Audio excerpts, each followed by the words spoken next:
We're going all the way!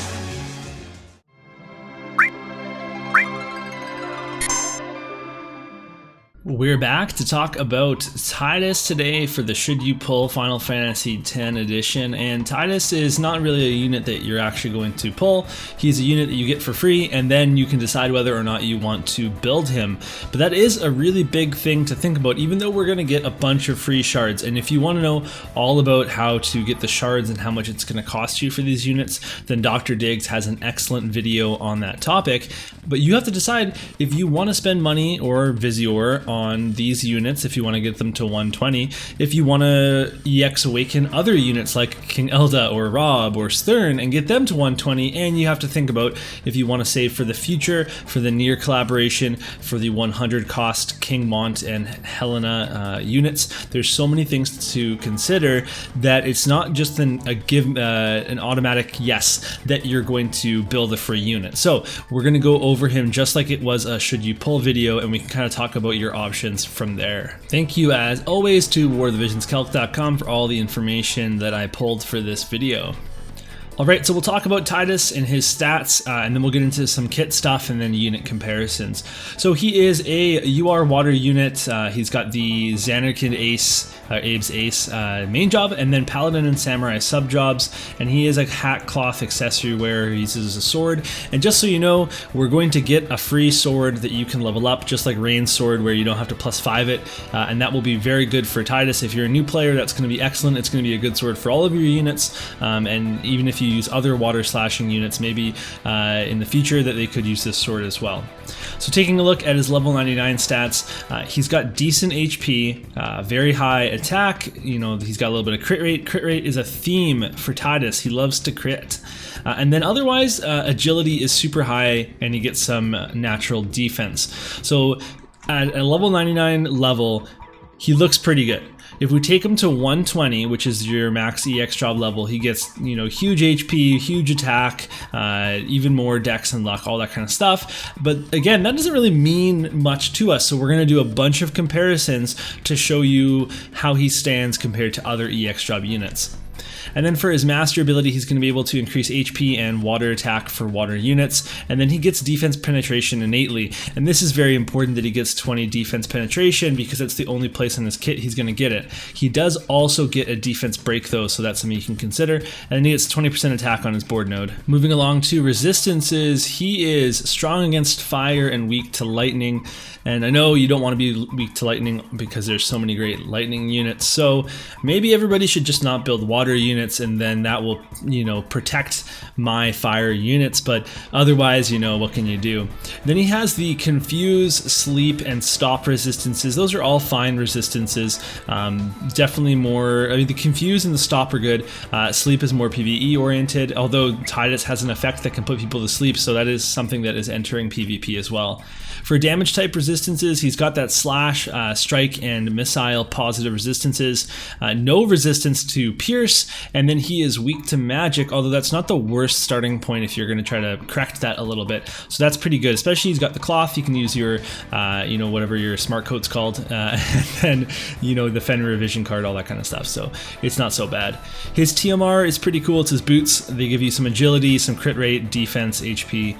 Those are all fine stats. And then these boots are definitely for him. So it gives you 30 crit rate and then 30 crit damage, 3 turns for self. It's a self buff, and he actually needs a self buff on his kit, on his main kit at least. So that's definitely something you should consider putting on him. Although any TMR with agility is worth considering putting on anybody else in this game as well. Okay, we'll talk about his passives next, and he's got some cool ones unique to his job. So first up is this one that gives him even more agility and even more crit rate. And the reason he has so much agility already that if you're building him a different way and you really need to prioritize other stats, then you could actually probably cut this. But if you're going the crit build for Tidus, then this is something you need to use. And then he also gets this attack boost and this critical damage boost. And again, same thing. So, but he only has 4 passives. So really the question is, do you need to put on the Paladin passive to get that 12 more defense and 12% more HP? And the answer is that's probably a good thing to have on. So it really depends on what you're trying to do with this guy though. So if you want to go full crit and use his 2 Xanarkand Abe passives, then maybe he's not tanking at all, and I think I kind of like that for him. And I might be trying that out because I already have plenty of, you know, pseudo tanks. I need a real tank. And then for counters, he gets a unique counter that has a chance to inflict Berserk on your opponent, and it's kind of interesting. So it's not Confuse, which would be super powerful, but this has range as well, so it's good. It's going to mess up your opponent. They won't be able to use their skills. It's a good thing to have. But the other thing you have to consider is the Paladin counter is always going to be good to reduce damage taken. That's pretty much a safe play if you just want to use him in PvP. Moving along to his main kit, we're going to see a bunch of unique abilities here. So the first one is this ability that has a super high crit chance when you take it to EX jobs. It also has a super low AP cost, small damage, but when you're critting, that's great because you're going to deal more damage. The range is also pretty good on this. This is a bread and butter attack. This is better. I don't normally talk about the small attacks because they're pretty straightforward. This one's better than most of the small attacks that we see in this game. He also gets a team buff, which has 40% attack up for allies and then 15 defense for allies. This can be cast away from him. You can throw it over to people, which is great, but at the same time, this is the type of skill that really messes with a unit's AI. So for example, if you're really hoping he's going to go forward and tank, you might turn this off even though it has defense, because he might think, okay, well, I'm just out of range of my opponent, I'm going to instead go buff somebody else. Now that's probably not actually going to happen because he has that first skill that has a good range, or if he has enough you know, AP for a Taunting Blade, he'll use that, but still it's something to consider. And the same thing goes with the Hastega, that's our next ability here. This will give haste to everybody it hits, including himself, and that's really great, but again, it's a team buff. It affects your AI, although I think it's well worth it. Then he gets this ability here, and when he gets a critical hit, he inflicts slow, well, he has a chance of inflicting slow. That's super powerful if you're going crit build. And then this skill is an EX upgrade skill, you can see there. It's going to decrease agility, it's going to decrease CT, and then increase your own agility. That's just super good. It's got some range. AP cost goes down again, so that's really neat. And then his job level 25 skill is a defense break, and it's also decently powered. This is a really important skill. I think you need to take Tidus to EX jobs personally. I think this skill is a really big part of his kit, and it's definitely something that you want to use. And then on his sub kit, he gets the ability to put people to sleep, but it's kind of hard to believe. He's a star player. He should be pretty interesting. He shouldn't be putting anybody to sleep. You know, that's my job. And then he gets a move and attack. It also increases his critical damage. So I actually see there's 2 Tiduses here that we can play with. There's going to be this Tidus, the crit Tidus, who has the crit passives on.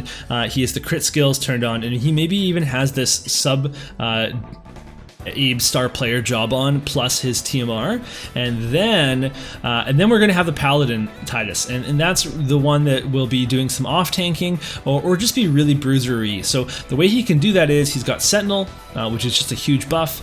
He's got Taunting Blade, which is a very powerful skill, and I also want to mention that this is one of the only AoEs on his kit. If you want him to hit more than one person, he's going to have to use Taunting Blade, and that's a pretty significant thing because it's a very high cost skill at 44 AP, which means you might need to use bells, but it also is going to put hate on him. So if you're not building him as a bruiser, you're building him as a crit damage dealer, he might be a little more towards the spectrum towards Glass Cannon, and that's going to be kind of tricky. So it's not a deal breaker, but it is something to consider. And I need to shout out, there was somebody that mentioned that he doesn't have AoEs on one of my videos, so I'm going to maybe I'll try to find that comment and put it up here. And then he gets the Saintly Wall buff, and this is really good. So I could even see you using Paladin sub and turning off Taunting Blade, not only because maybe in that specific comp you don't want hate, but also maybe in that specific comp you want him to conserve his AP to use. Like for this one Taunting Blade, he could use like 2 of some of his other skills and 4 of that first skill, the quick hit. So you might not want to use that, but the Saintly Wall is something that you do want to use. It's a 40 TP skill. It's a huge protection for physical attacks, and he really needs a solo buff because that's going to allow him to go straight forward. It's something that he can use to survive. I think this is really important for him. So I think Paladin sub is the most common Tidus you're going to see, but I do think there's going to be a separate build for crit. Okay, and now Thief, this is more just for the, you know, like the passives and the stats that it provides. Or sorry, it's not Thief. Whoops, it's Samurai. I've made a lot of PowerPoints in the last few days, guys. Okay, so the main thing here is, again, though, that doesn't change. This is to provide stats. I don't think this is something you're going to use necessarily, except for 2 skills. The first is your attack buff and critical rate buff. That's definitely something that's up his alley, and it's also a solo buff again. So nice little buff that he can use on himself and go forward. And then he has the evasion rate buff. That's very good if he's in an evasion team. He has high agility and high luck at EX jobs, although I don't know if that's high luck for EX jobs, but it's high luck relative to what we have now. And he could also just be somebody in an evasion team that gives evasion to everybody else. That's also valuable. And then there's this Congo, it's a machine killer. And I'm bringing this up, one, because it has a huge 200% potency. It's got piercing, so it's an AoE, but it's also got machine killer, which will do extra damage to the near units who are machines. So when I filmed my 9S and Tidus video, I was not very kind to this limit burst, and I totally missed that it was a 4-hit limit burst. That means it's going to chain with itself, it's going to chain with other people, it's going to increase the damage by quite a bit. It also has a 205 potency, which means it's one of its biggest hitting attacks, although it does cost a lot, so you're going to need to use bells for this. But this has a lot of applications. Like, you can use this LB in any sort of PvE content where you need to do some chaining for a mission. If you need to do some chaining in a raid, this is going to be very valuable to you. So it's also got such a tremendous animation, like it's so cool that that's also worth having your animations turned on just so you can see it as much as possible. So this has definitely gone up in my books compared to what I thought about it before. It's still a shame that it doesn't have any sort of status effect with it, and it's kind of interesting if you think about whether or not you would level this up, because you're only getting the damage, and I think with Tidus, that's pretty important. You might need that damage. Other units, I might not level this up. I might just use it for the 4-hit chain instead. It's going to have that no matter what. So it's up to you whether or not you want to spend those precious limit burst pots on this. And now on to the unit comparisons. We're going to start with some level 99 comparisons, and I'm going to use some units that I think are comparable to Tidus in certain roles that they provide, not necessarily compared by stats. So for example, we have Agrius, who is technically not like a true tank, but I think that's BS. She's such a good tank, but she is kind of like a side tank. It's on her side job, is her paladin job. And Tidus actually compares very well to her in terms of attack, in terms of agility, you know, your ability to crit. He's got lower HP, his resistances aren't going to be as good because she has that master ability as well, and she's got some pretty neat buffs. She also has the ability to tank magic or physical damage, whereas Tidus is just going to tank physical damage, but you can see when you compare them that you're getting an attacker plus a tanking capability from Tidus. And then Cecil, oh my boy Cecil, he's the other comparison. And the reason I'm comparing them is because they both have a buff that will protect your allies. So Tidus is going to buff people with haste, and he's going to buff people's defense and attack. Cecil, he buffs them with a barrier, and I think you might use them in a similar role as a support in your party. With Tidus, again, you're getting a much faster and much stronger unit, but with Cecil, you're going to get these other attack types, and you're also going to get the physical barriers that are just a little bit more powerful than Tidus. What's kind of interesting is that Cecil has a good crit rate as well, although with Tidus, with all of his buffs, he'll get a much higher crit rate than Cecil does. So for level 120 comparisons, we're going to take a look at King Rob himself. So when he gets to EX jobs, he gets a massive stat boost, and something I have to point out here is that while his attack looks low, he gets self-sacrifice, so he can get a ton of attack boosted there. He also gets a a bunch of agility, so he's a fast unit like Tidus. He has more luck. He's going to be an evade unit as well with his master ability, and they're kind of comparable in that way. They're both fast attackers, although Tidus is that tanking capability and more status effects. And then we've got Stern, again, a fast unit with a ton of damage, and he has self-sacrifice. So when you look at these guys, the comparison is going to be with the defense penetration, and yes, Tidus gets some attack boosts as well, but they're just not close to the 60% attack that you get from self-sacrifice. But these other two units, they get more defense penetration. They get Stern gets slash and peril. So when you look at them as an attacker, if you're looking for that EX attacker, you might get more damage out of Rob and Stern, and they also have better access to AoEs, better access to higher potency skills than Tidus does, and Rob gets a lot of starting AP as well, which is kind of cool. I'm also going to bring over that slide for my Auron video, because some of you might say, well, what about comparing them to Auron? So here we go. There's the comparison again, and we have Elda. And again, these other two guys get more defense penetration than Tidus does. And this leads me to believe that while Tidus has a really strong, really high attack stat there, he has some attack boosts. He has a 40% attack buff if he's able to cast it on himself and not just his allies. Because of his defense penetration, because he has this attack value compared to like the attack buffs that the other units get, I think he's not going to be quite as strong as those other guys, but that makes sense because he gets all of the support, the agility, the status boosting, all this other stuff that the other units don't get. Plus, we do have to mention that Tidus has two VCs coming out that are both tailored towards him. The UR VC is going to give him just a boatload of stuff that will definitely power him up as well. So if you want to go for the full commitment there, you can definitely make your Tidus even more powerful and definitely compete on the level of these other attackers.